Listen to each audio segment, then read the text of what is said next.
ஒரே ஒரு பொருள் பயன்படுத்தி இந்த 3 குளு குளு ரெசிபியை ரொம்ப ரொம்ப கலக்கலா எப்படி செய்யறதுன்னு பார்க்கலாம். வாங்க கிச்சனுக்கு. நான் இப்போ 1 கப் அளவுக்கு வாட்டர் மெலன் தர்பூசணிய தோல் நீக்கிட்டு விதைகளையும் நீக்கிட்டு இந்த மாதிரி ஷேப்ல கட் பண்ணி எடுத்திருக்கேன். அதை இப்போ ஒரு பிளெண்டர்ல சேர்த்துடலாம். கூடவே கொஞ்சமா ஒரு பிஞ்ச் அளவுக்கு உப்பு அதையும் சேர்த்துட்டு உங்க இனிப்புக்கு தேவையான அளவுக்கு சுகர், நான் ப்ரௌன் சுகர் தான் ஆட் பண்றேன், நீங்க ஒயிட் சுகர் கூட சேர்த்துக்கலாம். சேர்த்துட்டு இது எல்லாத்தையும் நல்லா பிளெண்ட் பண்ணி எடுத்துங்க. இப்போ ரொம்ப சூப்பரா பிளெண்ட் பண்ணி எடுத்தாச்சு. இதை இந்த மாதிரி வடிகட்டி எடுத்துக்கங்க. மேலே கொஞ்சம் சக்கைகள் தங்கும், ஸ்பூனால அமுத்தி விட்டு நல்லா வடிகட்டி எடுத்துருங்க. இப்போ ரெடியா இருக்கு, செய்ய ஆரம்பிக்கலாம்.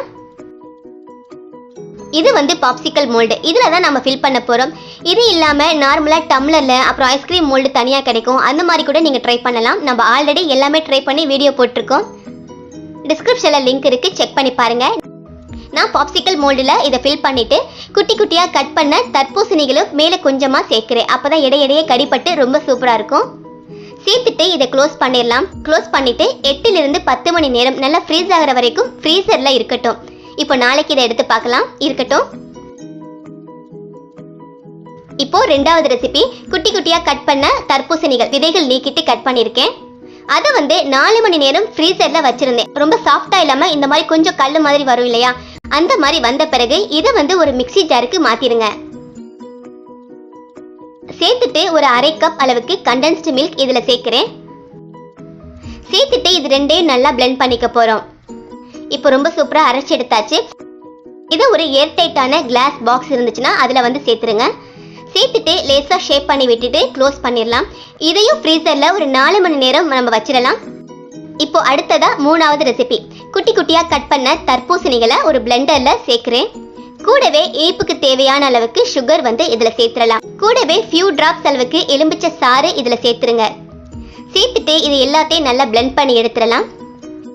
இதோ பிளெண்ட் பண்ணியாச்சு. இதை ஒரு ஜூஸ் ஜாரில் சேர்த்துருங்க. வடிகட்டிட்டே ஆட் பண்ணுங்க, அப்போதான் குடிக்க நல்லா இருக்கும். சேர்த்தாச்சு. இப்போ இதில் கொஞ்சம் ஐஸ் கியூப்ஸ் ஆட் பண்ணுறேன்.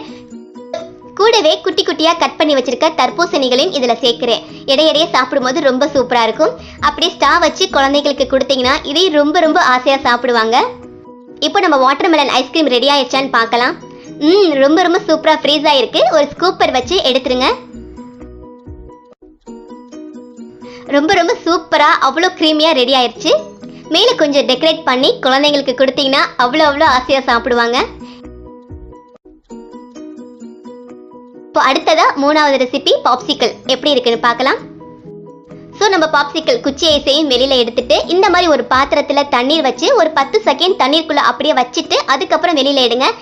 அப்பதான் ஒட்டாம ரொம்ப சூப்பரா கலந்து வரும். இதோ இந்த மாதிரி நம்மளுடைய சூப்பரான தர்பூசணியில குச்சி ஐஸ் வாட்டர் மெலன் பாப்சிக்கல் இதுவும் ரொம்ப ரொம்ப சூப்பரா ரெடி ஆயிருச்சு.